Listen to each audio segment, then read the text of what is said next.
Здравствуйте, с вами Влад и новый авторский рассказ моего канала «Жизненные истории». «Доктор, скажите мне правду». Александра тихо плакала и вообще находилась в какой-то прострации. Она сильная женщина, имеющая свой пусть и небольшой, но бизнес, поднявшая одна сына, которым гордилась вся школа, сейчас не могла связно разговаривать. День начался совершенно обычно. Она встала на полчаса раньше Саши, приготовила омлет, чай, посмотрела на часы и мысленно досчитала до 5. «Доброе утро, мам!» Саша появился на счет 5. Александра сама была пунктуальным и обязательным человеком, и сына воспитывала так же. «Доброе утро, сынок. Садись завтракать». Каждое утро проходило одинаково. За завтраком они рассказывали, что было накануне, и делились планами на день. Александра Сергеевна любила утро, потому что вечером иногда приходила, когда Саша уже спал, или уставала настолько, что было не до разговоров. «Мам, я сегодня буду позже». «А куда ты?» Саша слегка покраснел. «Я Свету в кино пригласил». И тут Александра Сергеевна поняла. Саша-то вырос. Это же последний год в школе. Сашка идет на золотую медаль. Ей, конечно, не очень нравилась Света. Какая-то она нескромная была. Но вмешиваться мать не собиралась. Еще не хватало стать той, кто невесту выбирает сыну. «Деньги нужны?» Саша улыбнулся. «Нет, мам, ты и так мне даешь на карманные расходы слишком много. У меня накопилось». Александра улыбнулась. «Какой хоть фильм-то?» И вот тут ее сын растерялся. «Мам, если честно, не помню». Саша ожидал, что мать спокойно скажет, что это неправильно и такие вещи нельзя забывать, ну и дальше по плану. Но она вдруг улыбнулась и тут же спрятала улыбку. Александра и правда кое-что вспомнила после слов сына, а именно, как они с его отцом постоянно ходили в кино, чтобы можно было целоваться на заднем ряду. Никто не знал, на какой фильм идут, потому что просто не смотрели их. А однажды пропало электричество. Всех выводили из зала с фонариками, а они спрятались и были в кинозале до утра. А потом отец Саши уехал. Уехал на похороны бабушки и сказал, что вернется за ней, но больше не появился. Александра знала, в каком городе он живет, знала его фамилию, но сразу решила, что унижаться не будет, тем более, что в ней уже рос Саша. Владимир приехал спустя год. Александра открыла дверь и чуть в обморок не упала, увидев его, а потом сухо сказала: «Никогда не появляйся больше в моей жизни». Владимир нахмурился. «Ты даже не выслушаешь меня?» «Нет, мне совершенно не интересны твои истории». Она захлопнула дверь и 2 часа прорыдала. Это было так давно, но одновременно так недавно. Вечером, часов в 7 у нее зазвонил телефон. Это был Саша. Странно, он что, уже сходил в кино? «Да, сынок». «Александра Сергеевна, это Света. Сашу увезли в больницу, на нас напали какие-то отморозки». Александра выронила трубку. Потом спохватилась и уже на бегу кричала в телефон. «Как он? Света, не молчи!» С того конца провода послышались всхлипы. «Плохо, все очень плохо. Я здесь, в больнице. Вы приезжайте, пожалуйста, он вас звал». Александра Сергеевна была не только пунктуальна, она еще была правильной женщиной. Правила ПДД старалась не нарушать. Но сегодня она неслась через город так, что машины и люди шарахались в разные стороны. Пока доехала до больницы, была проклята половиной водителей. Свету она увидела в холле. Кинулась к ней. «Где Саша?» Девушка вскочила. «Его увезли на операцию». «На операцию? Какую операцию?» Александра отказывалась что-либо понимать. Ну, подрались на улице, но какая может быть операция? Света опустила глаза. «У одного из тех, у него был нож». Александра схватилась за грудь и начала оседать. Света кинулась к ней, закричала: «Помогите! Помогите! Женщине плохо!» Дальше у Александры какой-то провал в памяти. Очнулась уже в кабинете доктора. «Ну что ж вы, милочка, так всех пугаете? В руках себя нужно держать. Вы очень нужны вашему сыну». Александра Сергеевна села, потерла виски. «Доктор, как он?» Мужчина подал ей стакан воды, а сам сел за стол. «Если честно, то порадовать мне вас нечем. Ранение очень серьезное. Нож не только зацепил внутренние органы, но и попал в позвоночник. Ударили вашего сына сзади.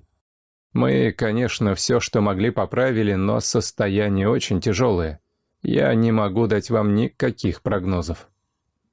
Александра вскочила, подбежала к доктору. «Что вы такое говорите? Этого не может быть.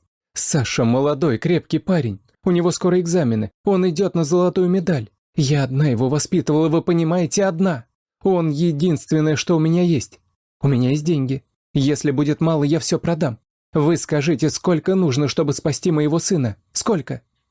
Александра сорвалась на крик, а доктор прижал ее к себе. Она обмякла, заплакала. «Поплачьте, это помогает. Поймите, сейчас речь о деньгах не идет. Совсем. Сейчас важно то, как поведет себя организм. Слишком много повреждений. Я не хочу вас пугать, но хочу, чтобы вы знали, к чему готовиться. На моем опыте никто после таких ранений не...» «Нет, доктор, нет!» Александра трясла головой, не желая ничего слышать. «Мне можно к нему? Пожалуйста, пустите!» «Да, я вас провожу». И после этих слов Александре стало по-настоящему страшно. Она прекрасно знала, что в реанимацию никого не пускали, только если попрощаться. Сашка был каким-то маленьким. Его почти не видно было среди трубочек и аппаратов. Александра тихо опустилась на колени перед кроватью.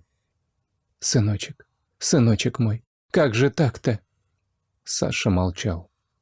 Его белая кожа почти сливалась с белым бельем. Только темные волосы как-то больно выделялись на этом белом фоне. Она просидела у его постели около получаса.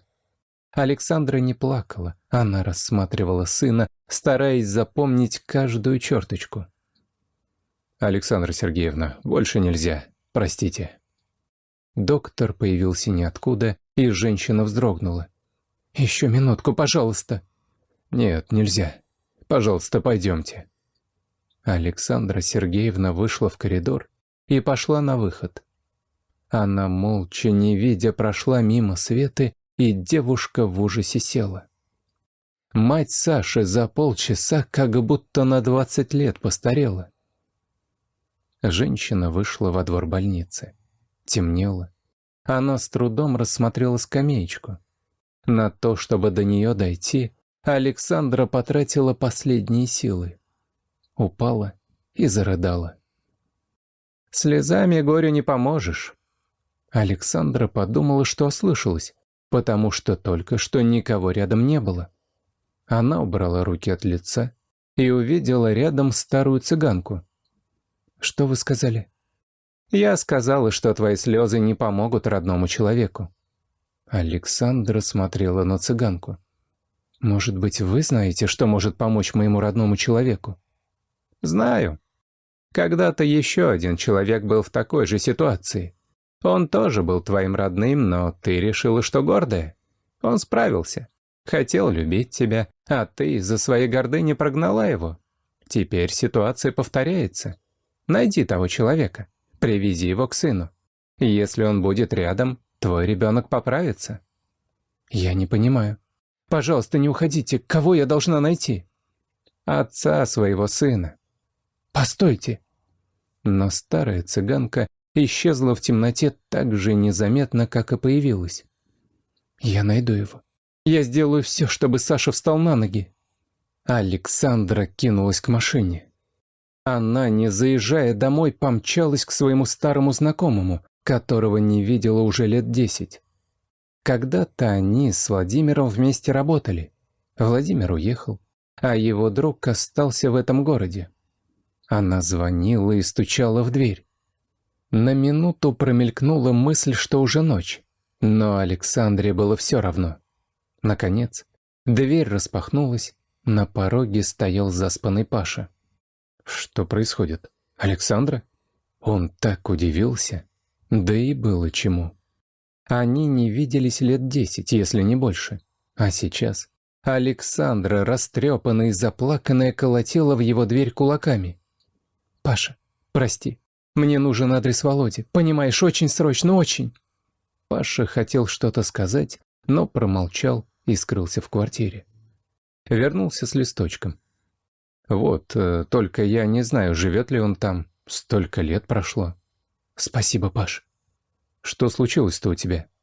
Александра ответила. «Паш, сын в реанимации. Все очень плохо.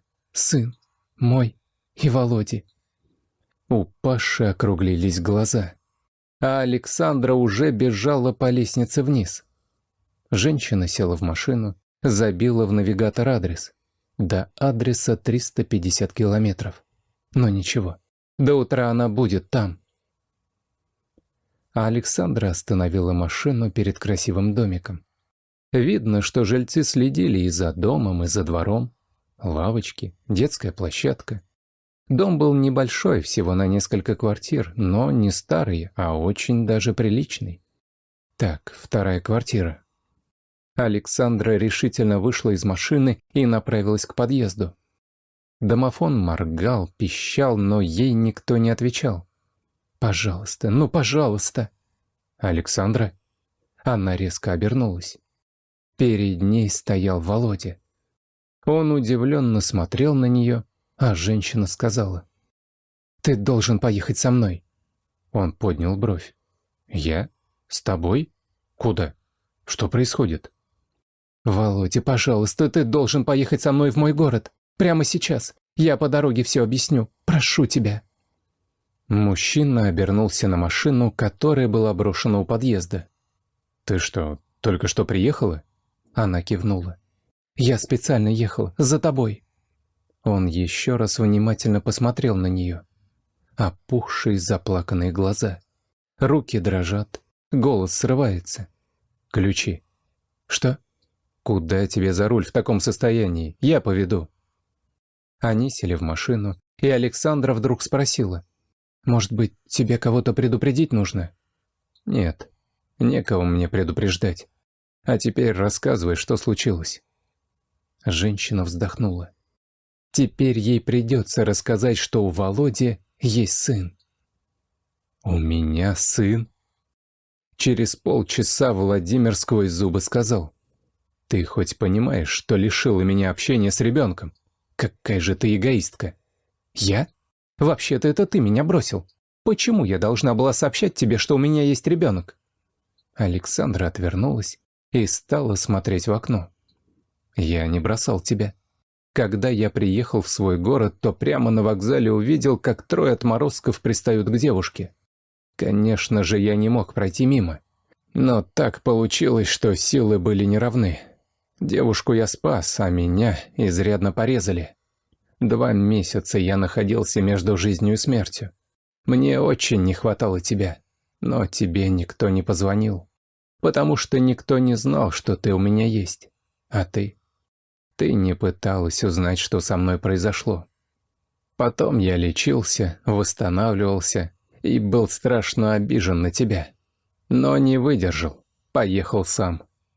Ты меня прогнала, вот и вся история». Володя хотел добавить что-то еще, но увидел, как Александра забавно борется со сном, и просто сказал: «Поспи, я помню, где находится больница». Ему было немного не по себе. Сейчас он понимал, что они оба хороши, оба горячие, непримиримые. Он так и не смог жениться, потому что каждую женщину сравнивал с Александрой. Видимо, она тоже не вышла замуж по этой причине. Они вошли в больницу и сразу же наткнулись на доктора. «Александра Сергеевна, я собирался вам звонить». Женщина побледнела.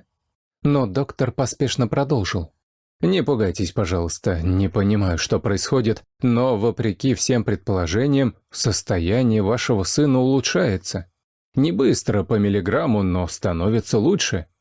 Загадывать пока рано, но что-то подсказывает мне, что мы еще поборемся». Александра вышла на улицу. Они с Владимиром провели много времени у постели Саши, а потом Володя попросил оставить его с сыном на 10 минут.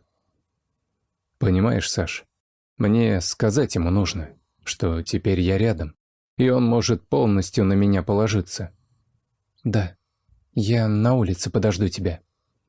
Она прикрыла глаза и заметила худенькую фигурку на лавочке. Присмотрелась. «Да это же Света». Девушка дрожала и испуганными глазами смотрела на Александру. «Свет, ты что, никуда не уходила?» Девушка отрицательно качнула головой. «Нет, это из-за меня, понимаете? Ко мне парни пристали». Александра погладила ее по голове. «Иди домой. Любой нормальный парень поступил бы так же. Будем надеяться, что Саша выкарабкается. Доктор сказал, что ему немного лучше». Света вскочила. «Правда? Правда Саша поправится? Скажите, мне можно приходить? Вы не прогоните меня?» «Приходи. Не прогоню». Сзади раздался голос. «А ты изменилась. Несколько лет назад ты прокляла бы эту девчонку». Александра повернулась к Владимиру. «Знаешь, сегодня я многое поняла. Нужно любить жизнь и бороться за счастье, при этом не мешая другим». Владимир улыбнулся. «Сашка, я скучал по тебе. Может, попробуем снова?» Спасибо, что досмотрели до конца. Если история вам понравилась, надеюсь на вашу поддержку кнопкой палец вверх. Всего доброго. All right, everyone's presentations are done. Nick, the manager, said as he tried to move the discussion forward. Excuse me, I haven't. I recently found out something. Nick interrupted me and began to speak. There's apparently someone in this department who didn't graduate high school and is just a part-timer. Meetings should be for employees only. Absolutely right. His lackey, Mike, of course, agreed with Nick. I'm leaving. After leaving the meeting room, I started to shut down my computer. I noticed that an email had arrived, not in my personal inbox, but in the company's shared email. Thinking, there's no point in speaking up, no one will listen, I went home quietly. The next day, I heard a commotion from Nick's desk. He was staring at his computer screen, his face pale. Nick! Is something wrong? Mike looked at the screen with him. And he turned even paler than Nick. Why is he so angry? Knowing the reason for Mike's distress, I thought to myself, serves them right. My name is Adam. My mother passed away when I was in the 9th grade, and I was raised by my father. Well, you could hardly call it being raised. After my mother passed, my father changed. He drowned his sorrows in alcohol, and though he still went to work, he squandered our living expenses on horse racing. Because of that, I had to start working part-time as soon as I entered high school.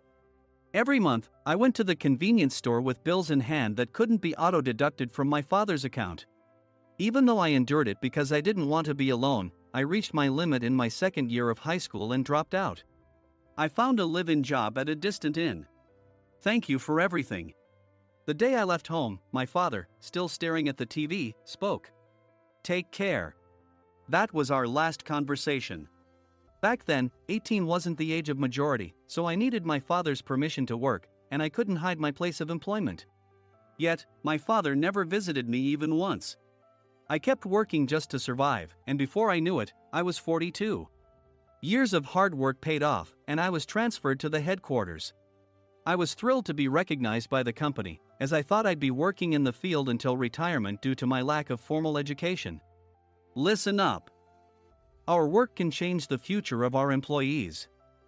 Don't drag us down. On my first day after the transfer, Nick, dressed in an expensive suit, spoke sternly. There was a reason for this. Our inn was located in a prominent tourist destination, known so well that everyone in the state could sing its commercial jingle. At its peak, we had 5 locations within the state.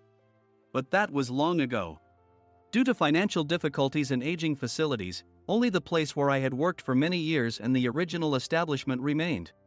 I was prepared to lose my job anytime, but now there was a glimmer of hope. With the rise of social media, the tourist area where the inn was located started gaining attention again. Depending on how hard the sales department, where I was transferred, worked, we could either thrive or be forced to give up this prime location to the new hotel chains continuously popping up. For Nick, who had switched careers from another industry to strengthen our sales, this was a battle he couldn't afford to lose. I understood why he had to be strict. "I will do my best." Nick sneered at my enthusiastic declaration. "Did you not hear what I said?" "I'm sorry." I thought I was listening carefully. Out of habit from years of customer service, I apologized reflexively, though I had no idea what had offended him. Someone was watching me with a smirk. In this department, there are those who are expected to excel and those who have been shoved here because they have nowhere else to go. You are the latter. It was Mike, the section chief. He's 7 years younger, at 35. But he was called to headquarters much earlier than I was and had been moving around within the headquarters ever since. I'm not jealous, but I can't accept that he's my boss. Graduating from a prestigious university, he has an unusually high pride and caused many problems as a newbie, making things very difficult for me when I was the front desk leader. When I found out Mike was transferred to the sales department a month before me, I was disheartened. Mike is right. With just a middle school diploma, there's not much you can do. Don't even think about achieving results. As if I didn't exist, Nick remarked, "I'm thirsty."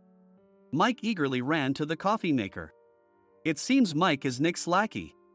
I regretted being happy about my transfer to headquarters, wishing I had stayed on site forever. Send a direct mail to every company on this list by the end of the day. Nick only assigned me tasks that even a new graduate could handle. What? There are over 1,000 companies. You want me to send to all of them by today? Yes, if you and your fellow misfits split the work, even those with nowhere else to go should finish by today. I glanced at the employees typing away expressionlessly.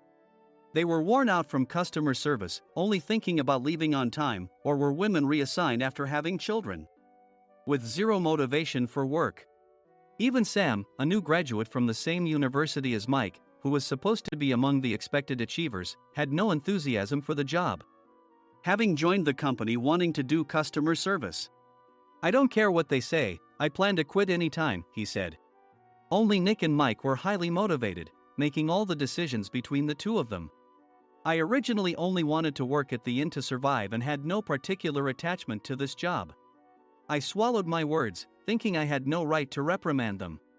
About a month after the transfer, Nick told us with a frustrated look, "To commemorate the 50th anniversary, we've decided to create a plan exclusive for one group per day." Originally, Mike and I were supposed to come up with it, but our president, Mr. Thompson, insists on hearing everyone's opinions. "So, you all get a chance." As Nick explained, Mike began handing out prints. "Make sure not to embarrass Nick. If your ideas are half-baked, you'll have to redo them." It seemed that they had printed his handwritten notes by Mr. Thompson, which included several questions and a section for free responses. It made sense why Nick had to seek our input, given that all responses had to be submitted to Mr. Thompson. We were given a week to think about it, and a meeting was scheduled to compile our ideas. My plan is to let guests enjoy both the old and modern America. Nick began the presentations. Guests would watch a master confectioner at a nearby traditional sweet shop make sweets in front of them. The welcome drink would be premium tea in a bottle. Nick's plan was certainly attractive. After his presentation, Nick called on us to present in the order we were seated. Just as I stood up for my turn. "All right, everyone's presentations are done." "Excuse me, I haven't. I recently found out something." Nick interrupted me. "There's someone in this department who didn't graduate high school and is just a part-timer." He was likely talking about me. I joined the company as a part-timer and was made a full-time employee when I turned 20. That was 20 years ago, so Nick and Mike probably had no chance to know until recently. Meetings should be for employees only. Absolutely right. After that, Nick kept creating opportunities to solicit everyone's opinions, purposefully excluding me from speaking. The meeting unexpectedly heated up and went past the scheduled end time. A few people asked to leave, and the discussion continued with the remaining few. Still here? Normally, you'd leave in that situation. Though I had no attachment to the job initially, hearing kind words from customers made me want to make them happier. For someone like me, with nowhere to go, the inn was my home and customer service was my life. I felt pathetic about my current self. I'm leaving. I left the conference room and started shutting down my computer. I noticed an email had arrived, not in my personal inbox, but in the company's shared email. Thinking no one would listen to what I had to say anyway, I quietly went home. The next day, while preparing the DM as instructed, I heard a commotion from Nick's desk. In his haste to stand up, he hit his knee on the desk. He stared at his computer screen, his face pale. "Nick? What's wrong?" Mike, thinking he should be the first to rush over, approached Nick while still wearing his coat. He peered at the screen with Nick. And he turned even paler than Nick. Why is he so angry? Who is responsible for this company?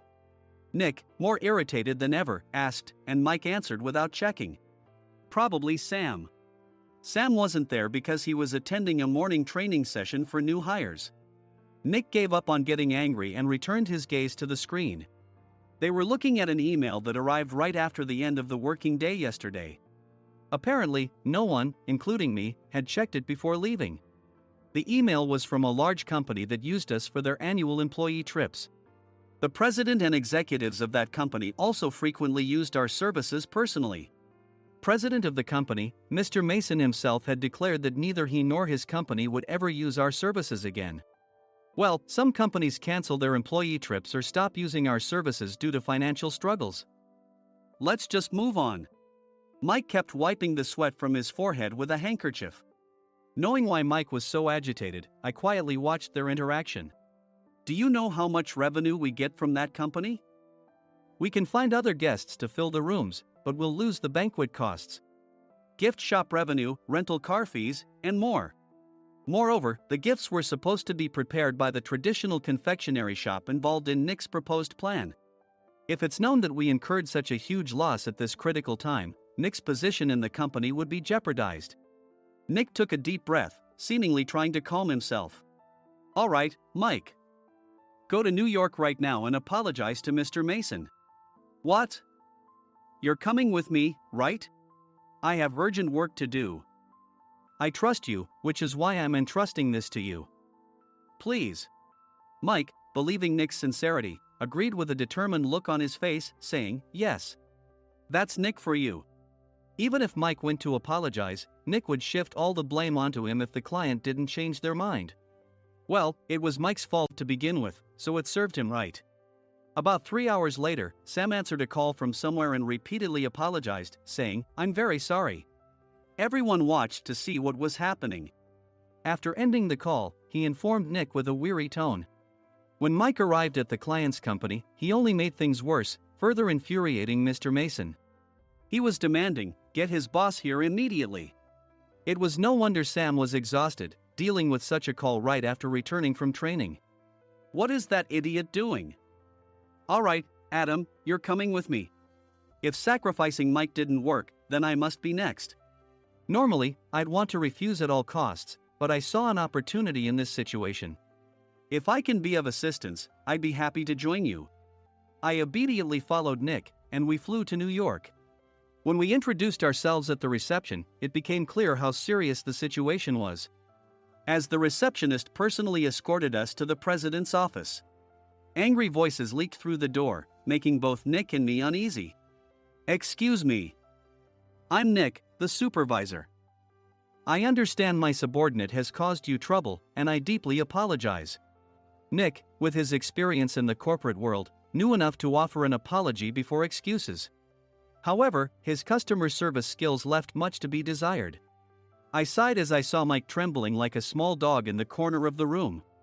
What kind of training are you giving your subordinates?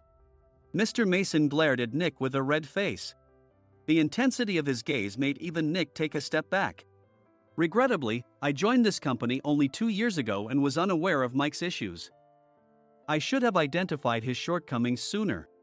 Indeed. I should have realized sooner. No sensible person would come to apologize and then give a lengthy presentation on the drawbacks of not using their inn. Nick froze, his mouth slightly open. Suspecting the worst, I picked up the documents that had fallen to the floor. It seemed Mike hastily prepared these documents on the plane, listing the disadvantages. Disadvantage 1: if you change the venue for the company trip, employees might suspect it's for cost-cutting reasons, leading to a negative impression. Reading it aloud half-jokingly, Nick snatched the papers from my hand and checked the contents with a furious expression. Among the stack of documents was a receipt from a nearby convenience store's copy machine. I felt a pang of dread, hoping he hadn't shown the receipt as well. What do you think he said when I asked what kind of nerve he had to do this? I'm very sorry. Faced with the dire situation, Nick must have thought there was nothing left to do but apologize. In a voice smaller than I'd ever heard from him, he uttered words of apology. He said, "I'm a Harvard graduate. I don't believe I said anything wrong." Mike! What have you done? Forgetting his plan to pin the blame on Mike, Nick yelled loudly, even in front of Mr. Mason. "I didn't do anything wrong." "You're still saying that? Look at him." Mike pointed at me with a shaking hand. "I was assigned to headquarters in my 20s and now I'm a section chief. This guy only made it to headquarters at 42. Everything I've done proves I was right. So why are we losing the contract?" Having said his piece, Mike collapsed to the floor. "Of course. You were sent there because you had nowhere else to go." Mike never expected to hear such words from someone he looked down upon. He lunged at me, and Nick hurriedly stepped in to stop him. "Mr. Thompson told me Mike is a quick thinker, and to take good care of him." There's no way he was pushed aside. "Don't make things worse here. He didn't say quick thinker, he said only quick-witted, didn't he?" I don't remember that part.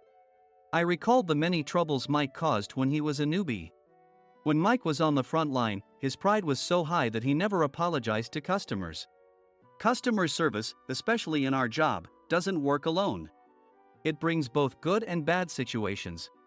If the front staff or housekeepers made mistakes, or the cleaning company didn't properly clean a room, one had to apologize to the customers regardless of personal fault. Mike, in such situations, would never apologize, insisting he wasn't at fault. This often angered customers, and as the front desk leader, I frequently had to apologize on his behalf.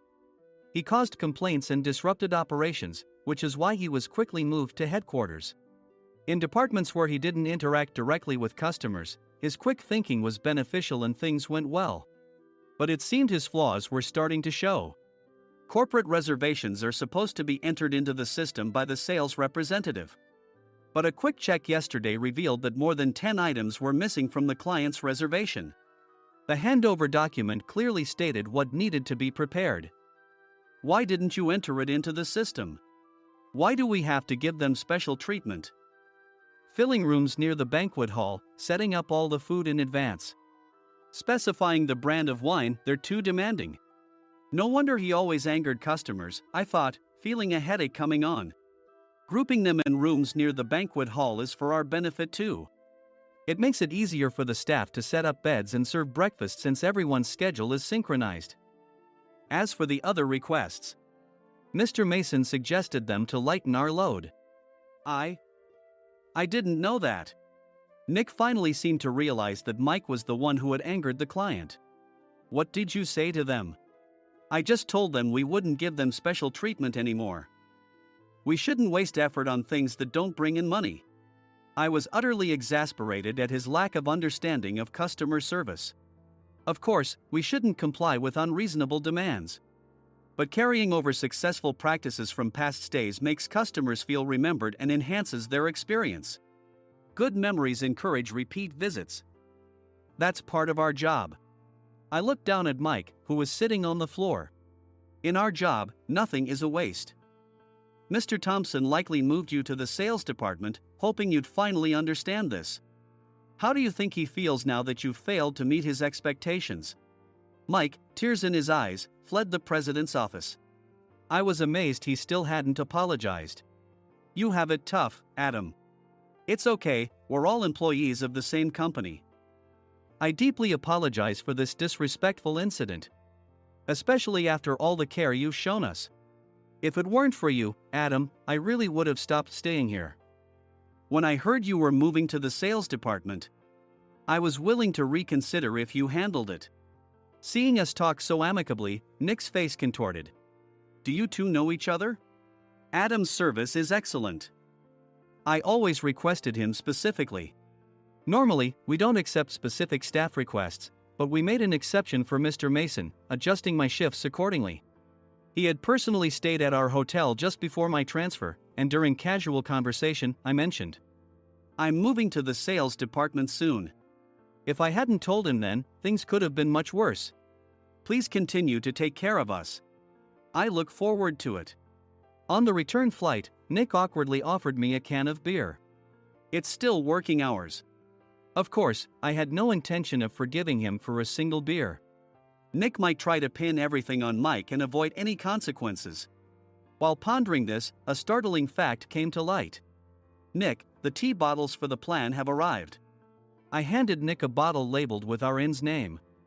They look good. What are you talking about? These are plastic bottles.